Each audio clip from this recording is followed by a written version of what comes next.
샬롬 할렐루야. 요한일서 4장 9절에서 10절입니다. 하나님의 사랑이 우리에게 이렇게 나타난 바 되었으니 하나님이 자기의 독생자를 세상에 보내심은 그로 말미암아 우리를 살리려 하심이라. 사랑은 여기 있으니 우리가 하나님을 사랑한 것이 아니요 하나님이 우리를 사랑하사 우리 죄를 속하기 위하여 화목 제물로 그 아들을 보내셨음이라. 아멘. 제목은 사랑은 율법의 완성입니다. 십자가에 못 박혀 죽으시고 사랑으로 율법을 완성하신 예수님을 본받아 하나님의 온전한 사랑을 더 깊이 체험하고 하나님의 모든 율법을 완성하려면 어떻게 해야 하는지에 대해서 살펴봅니다. 우리가 끝없는 하나님의 사랑을 깨우칠 때 비로소 그 깊은 사랑 안에 들어갈 수 있습니다. 또한 하나님께서는 사랑과 공의로 다스리는 분이시니 우리도 하나님의 사랑과 더불어 공의를 알아야 합니다. 사랑과 공의가 적절하게 조화를 이룰 때 온전한 사랑을 깨닫게 되며 진정 아름다운 하나님의 사람이 될 수 있기 때문이지요. 하나님의 사랑과 공의의 관계를 잘 이해하려면 먼저 하나님의 율법에 대하여 알아야 하지요. 율법에는 하나님께서 모세에게 주신 십계명을 비롯하여 무엇을 하라, 하지 말라, 지키라, 버리라 하는 계명들이 많이 있지요. 예를 들어 사랑하라, 감사하라, 기도하라, 안식일을 지키라, 죄를 버리라, 미워하지 말라 등의 계명들을 총칭하여 율법이라 합니다. 이러한 율법을 지켜야 하는 이유는 바로 공의로운 영계의 법칙이 있기 때문이지요. 곧 하나님께서는 심은 대로 거두고 행한 대로 갚아주신다는 공의를 기준으로 모든 것을 다스리십니다. 즉 죄를 지으면 벌을 받고 사망에 이르며 하나님의 명령에 순종하여 선하게 살면 생명과 영광을 얻게 된다는 것이지요. 요한일서 5장 3절을 보면 하나님을 사랑하는 것은 이것이니 우리가 그의 계명들을 지키는 것이라. 그의 계명들은 무거운 것이 아니로다 말씀하시며 계명들을 지켜야 할 것을 강조하셨습니다. 그러면 하나님의 계명들을 지키는 것이 왜 하나님을 사랑하는 증거가 되는 것일까요? 비유를 들어 부모는 자녀에게 손, 발 깨끗이 씻어야 한다. 빨간 신호등 켜질 때는 길을 건너면 안 돼요. 라는 등 여러 가지 규칙을 가르치는 것을 볼 수가 있지요.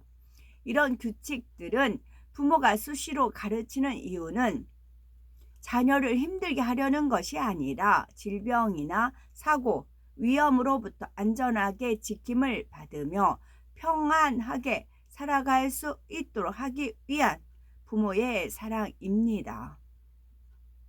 이러한 부모의 마음을 아는 자녀들은 부모를 기쁘시게 하고자 항상 탕부의 말씀을 명심하여 그대로 지키는 것을 볼 수가 있지요. 곧 사랑으로 말미암아 순종할 수 있는 능력을 받게 되는 것입니다.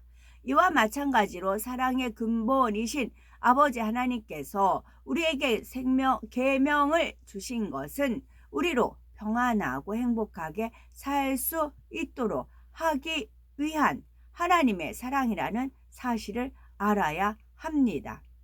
아담이 범죄한 이후 인간을 경작하는 기간 동안에는 원수 마귀가 항상 우는 사자와 같이 삼킬 자를 찾으며 육신의 정욕, 안목의 정욕, 이생의 자랑을 쫓아서 타락해 가도록 유혹합니다.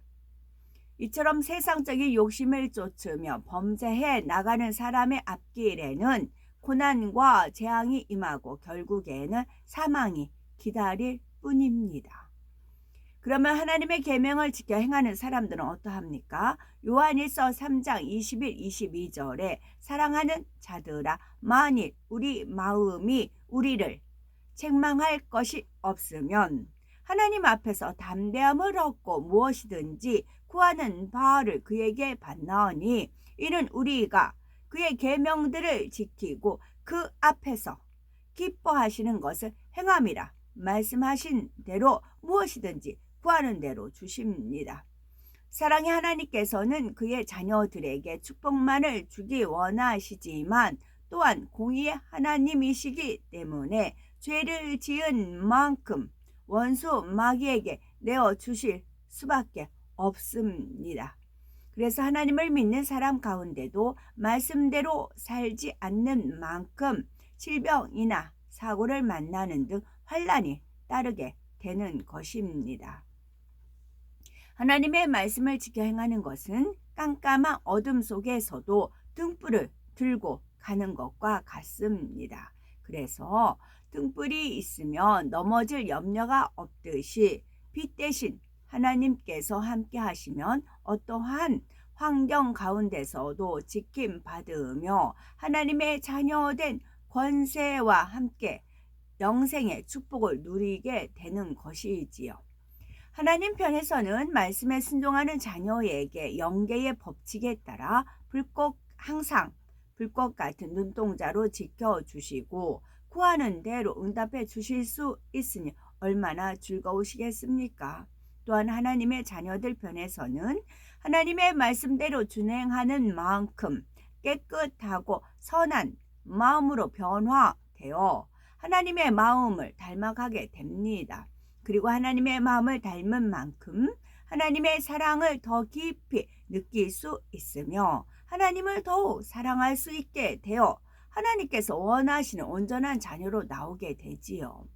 곧 하나님의 사랑을 알며 자신도 하나님과 모든 사람을 사랑할 수 있는 참된 자녀로 변화되는 것입니다. 그러므로 하나님께서 주신 율법은 이 땅에서 경작받는 우리 모두에게 가장 복된 길을 제시하는 사랑의 교과서인 것입니다. 원수마귀 사단이 지배하는 세상에서 우리가 경작받는 동안 재앙을 만나지 않을 수 있는 방법과 축복받을 수 있는 방법들을 알려주는 역할을 하는 것이지요.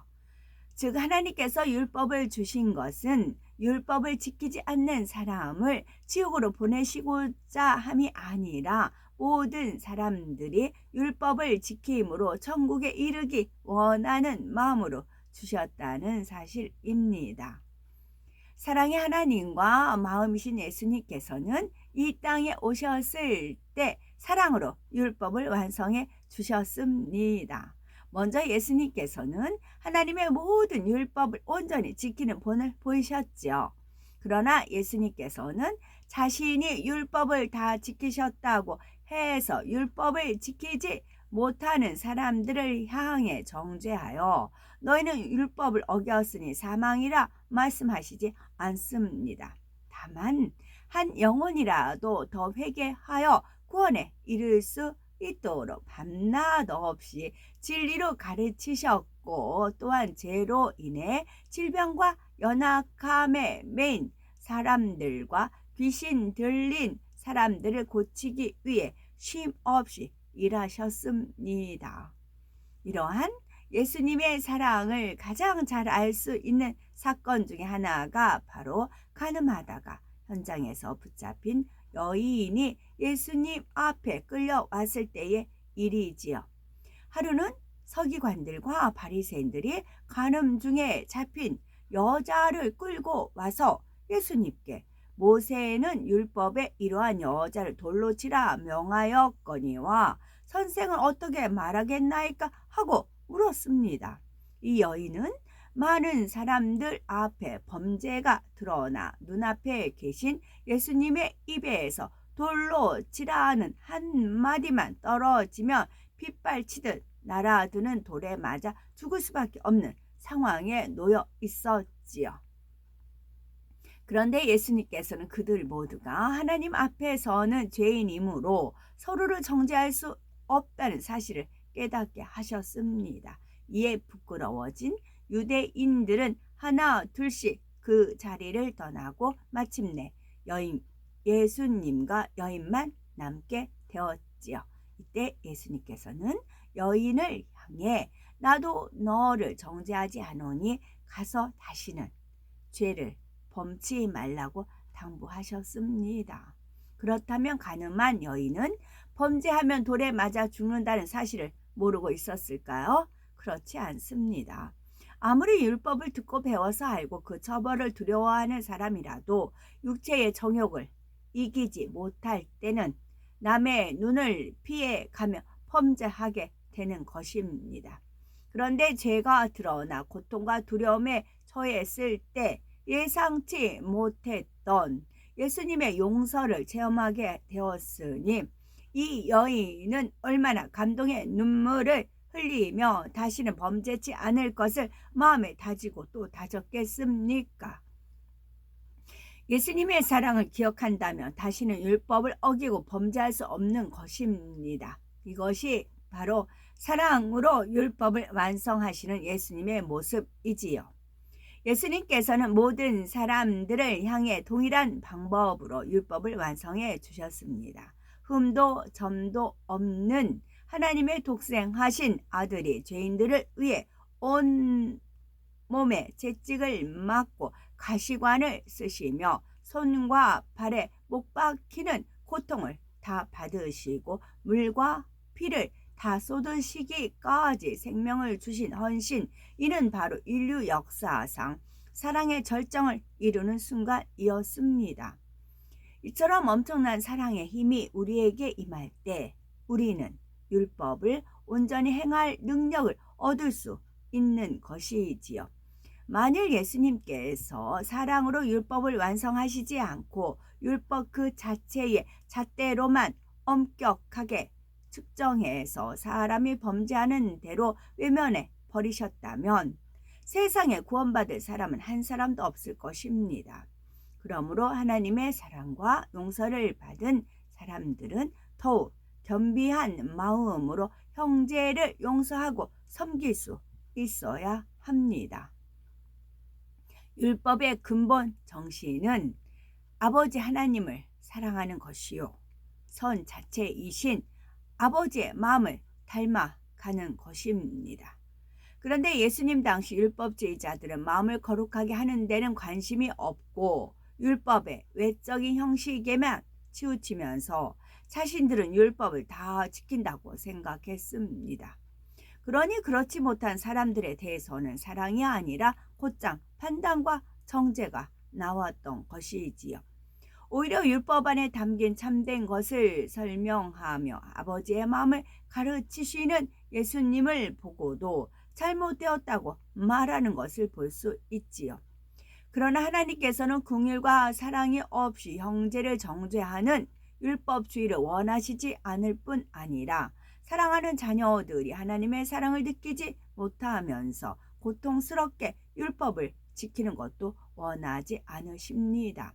고린도전서 13장 2절에서 3절을 보면 내가 애원하는 능이 있어 모든 비밀과 모든 지식을 알고 또 산을 옮길 만한 모든 믿음이 있을지라도 사랑이 없으면 내가 아무것도 아니요, 내가 내게 있는 모든 것으로 구제하고 또 내 몸을 불사르게 내어줄지라도 사랑이 없으면 내게 아무 유익이 없느니라 말씀하셨죠. 나름대로 믿음을 가지고 무엇을 행하더라도 아버지의 마음을 알고 사랑으로 하는 것이 아니면 결국 아무런 유익이 없다는 말씀입니다. 바리새인들에게는 사랑의 마음이 없었기 때문에 아무리 철저하게 율법의 형식을 준행했다 할지라도 그들의 영혼에는 아무 유익이 되지 않습니다. 율법의 지식을 가지고 형제에게 행한 판단과 정죄로 인해 스스로 하나님과 멀어지게 되었고 결국 이들은 하나님의 아들을 못 받는 행악자가 되었을 뿐이지요.